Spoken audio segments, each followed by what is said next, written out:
শনিবার থেকে উত্তরবঙ্গে ভারী বৃষ্টিপাত, যার ফলে উত্তরবঙ্গের একাধিক জেলা প্লাবিত।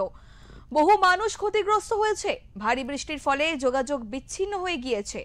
এই প্রসঙ্গে বিজেপি নেতা দিলীপ ঘোষ জানান, কলকাতায় জল জমে গেলে বিহার উত্তরপ্রদেশকে দোষ দেন মুখ্যমন্ত্রী মমতা বন্দ্যোপাধ্যায়।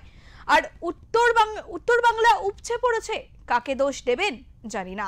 এতদিন ম্যান মেড বন্যা ছিল, এটা কি উমেন মেড বন্যা হচ্ছে? কি বললেন দিলীপ ঘোষ, শোনাবো।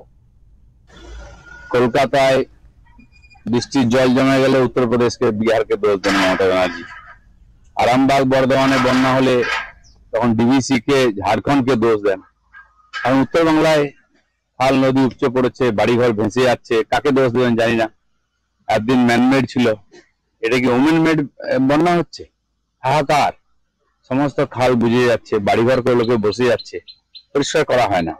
উনি ভেবেছেন হয়তো পশ্চিমবাংলায় বৃষ্টি হবে না, যে বৃষ্টি হয়েছে এবারে ভয়ঙ্কর পরিস্থিতি। আর উনি এখানে ঢাক বাজাচ্ছেন, কার্নিভেল করছেন, নাচ গান হচ্ছে, উত্তরবাংলার লোক ভেসে যাচ্ছে, বাংলাদেশে চলে যাচ্ছে।